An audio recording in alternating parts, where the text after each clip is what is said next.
Kidney के अमराज से परेशान मायूस लोगों के लिए खुशखबरी। No operation, no side effects, 100% result. R&S Unani pharmacy, first floor, Syndicate Bank, Bahadurpura X road, Hyderabad. अस्सलाम वालेकुम नाज़रीन, आइए नज़र डालते हैं देश की राजधानी नई दिल्ली और उत्तर प्रदेश से कुछ खास खबरों पर। ग्रेटर नोएडा के बादलपुर कोतवाली एरिया के गांव सादोपुर के पास सुबह सैर करने निकली स्टूडेंट का कुछ कार सवार बदमाशों ने अपहरण कर लिया। स्टूडेंट के साथ उसके भाई बहन भी थे जिनका अपहरण करने की भी कोशिश की गई थी, लेकिन बदमाश नाकाम रहे। इस घटना की जानकारी के बाद से ही वहां के लोगों में नाराजगी है और इसी के चलते उन्होंने नेशनल हाईवे भी जाम कर दिया है। बताया जा रहा है कि मॉर्निंग वॉक के लिए निकली BA की लास्ट ईयर स्टूडेंट का वैन सवार 3 बदमाशों ने अपहरण कर लिया।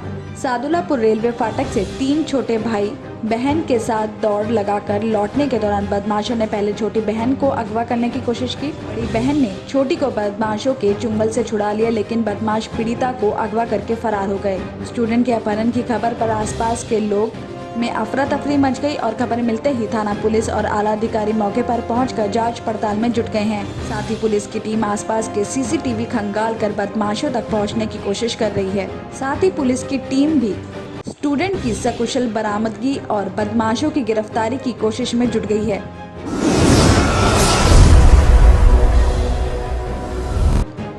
राजधानी दिल्ली और आसपास के इलाकों में गुरुवार यानी आज सुबह से ही हल्की बारिश हो रही है। दक्षिण दिल्ली, दक्षिण पश्चिमी दिल्ली और पलवल में भी बारिश की हल्की फुहार पड़ रही है। आपको बता दें कि अगले 2 दिनों के लिए विभाग ने येलो अलर्ट भी जारी किया है और साथ ही राजधानी में अभी 2 दिनों तक इसी तरह का मौसम बने रहने के आसार है। इससे तापमान में सामान्य से 4 से 5 डिग्री सेल्सियस तक की कमी आ सकती है। इसके साथ ही दिल्ली बारिश को लेकर पुराने रिकॉर्ड को भी तोड़कर नया रिकॉर्ड बना सकती है और अगले 24 घंटों में मौसम के करवट लेने के साथ तेज बारिश की भी संभावना बताई गई है। साथ ही लगातार हो रही बारिश की वजह से कई जगहों पर भी पानी भर गया है, जिस वजह से ट्रैफिक पुलिस ने अलर्ट जारी किया है। पानी भरने की वजह से कई रास्तों को बंद भी कर दिया गया है और कई रास्तों को डाइवर्ट भी किया गया है। मौसम विभाग के मुताबिक बताया जा रहा है कि आने वाले 2 दिनों के लिए दिल्ली में बारिश हो सकती है और दिल्ली में 30 से 40 किलोमीटर प्रति घंटा की रफ्तार से हवा चलने के साथ तेज बारिश हो सकती है। और साथ ही दिल्ली में बारिश का नया रिकॉर्ड भी बन सकता है, क्योंकि अभी तक दिल्ली में 1146.4 मिलीमीटर बारिश रिकॉर्ड की गई है, जो पिछले 46 सालों में सबसे ज्यादा है।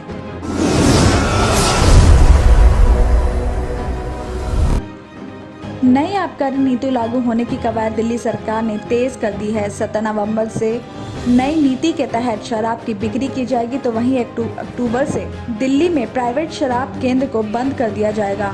इस मामले में उप मुख्यमंत्री मनीष सिसोदिया ने बताया कि नई आबकारी नीति के तहत दिल्ली को 32 जोन में बांटकर लाइसेंस आवंटन की प्रक्रिया पूरी कर ली गई है और अब दिल्ली में आने वाली 17 नवंबर से नई आबकारी नीति के तहत दुकानें खोली जाएंगी। तो वहीं 1 अक्टूबर से 16 नवंबर के बीच सिर्फ सरकारी दुकानों पर शराब की बिक्री होगी।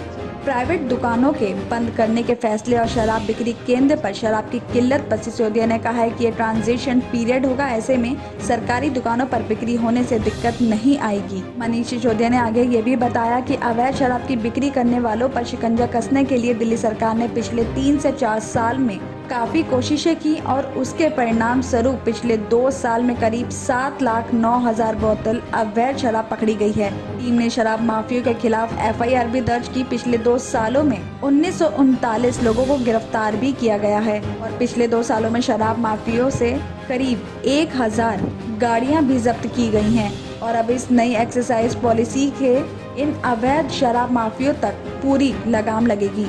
सिसोदिया ने यह भी कहा कि इस नई आबकारी नीति से इस पूरी प्रणाली में काफी बदलाव आएंगे। जहां अभी तक सरकारी शराब की दुकान में एक खिड़की में हाथ डालकर लोग शराब लेते हुए दिखाई देते थे, लेकिन अब दिल्ली में इस तरह का नजारा दिखाई देना बंद हो जाएगा। जो भी काउंटर होगा वो दुकान के अंदर होगा। दुकान वालों की जिम्मेदारी होगी कि वो दुकान के बाहर कानून व्यवस्था को बनाए रखें और इसके लिए दुकानदार को CCTV लगवाने और सुरक्षा गार्ड की भी फैसिलिटी करनी होगी।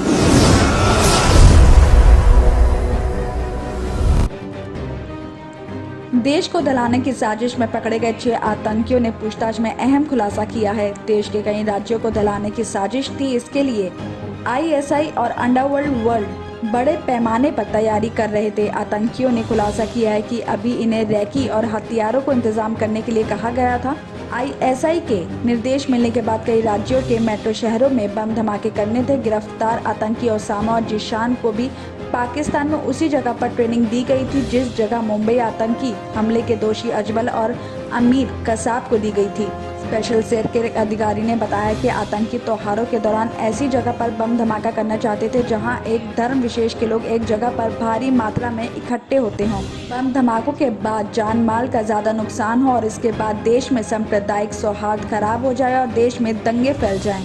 बताया जा रहा है कि SII ने दंगों को बड़े लेवल पर फैलाने की साजिश भी रच रखी थी। साथ ही ये भी बताया जा रहा है कि ISI के गिरफ्तार आतंकी 26/11 मुंबई बम धमाकों को दोहराना चाहते थे।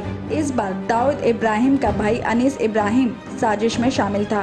वो आतंकियों के कांटेक्ट में भी था। 26/11 के हमले की साजिश अंडरवर्ल्ड डॉन दाऊद इब्राहिम शामिल था।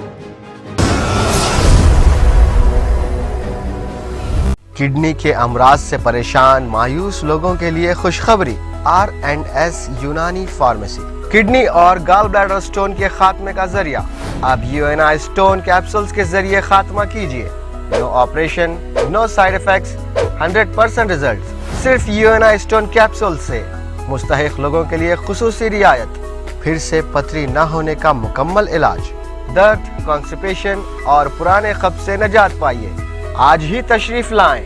R&S Unani pharmacy, first floor, Syndicate Bank, Bahadurpura X road, Hyderabad.